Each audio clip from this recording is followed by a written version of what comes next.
remember that on the day of the Anschluss, 1938, so I had just turned 9 years old.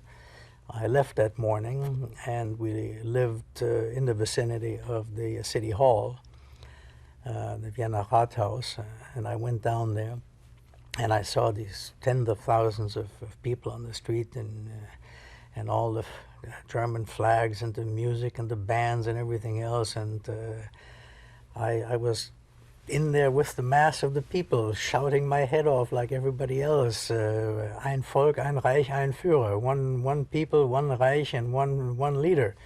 And I actually saw Hitler on the balcony up there on the Rathaus. And when I finally got home, my mother was besides herself.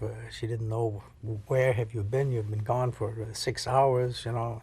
And I said to her, I saw our Führer.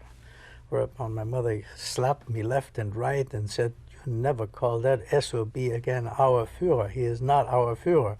And I guess that's the first time that I came to the realization, wait a minute, somehow I don't fit in, we don't fit into the grandiose schemes of this maniac. But as I said, at 9, I wanted to have a uniform like all the other kids who were joining the Hitlerjugend, you know, and have a little dagger and Sam Brown belt and march to the music and the drums. It all was fascinating and hypnotizing for a young kid. So, but shortly after that, I think within a matter of 2 weeks, my father managed to get himself transferred to Belgium. And we emigrated hurriedly and left most of our property in Austria and fled to Belgium.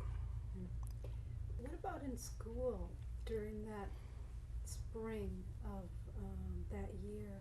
Did the teachers talk about, do you remember any mood of change? Was it obvious to you as a child that something was happening or not?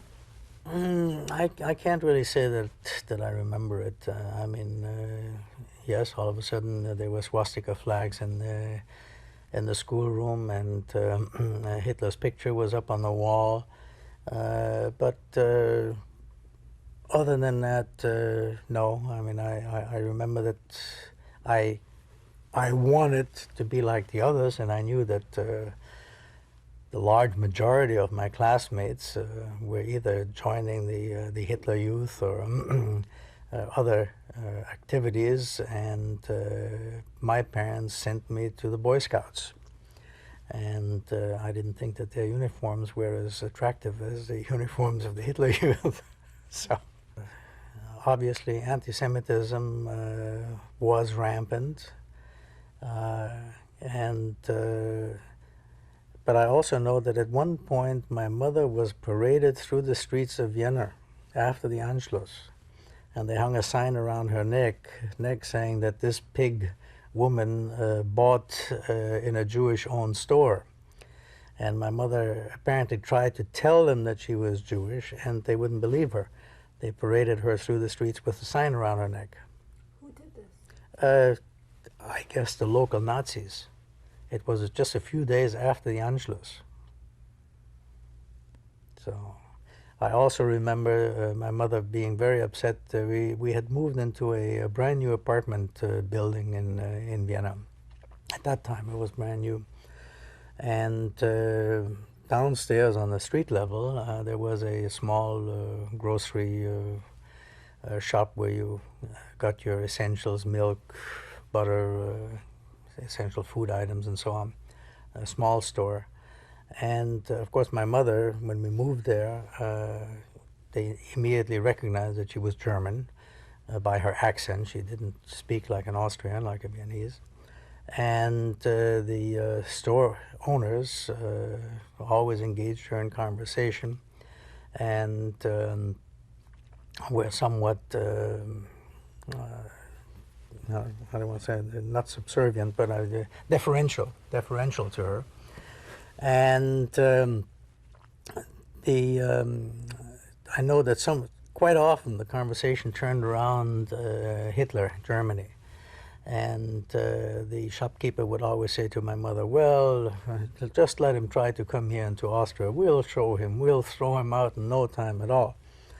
And the morning of the Anschluss, when my mother went downstairs to get her milk and bread in the shop, the first thing that the man greeted her with was Heil Hitler, Frau Feigl.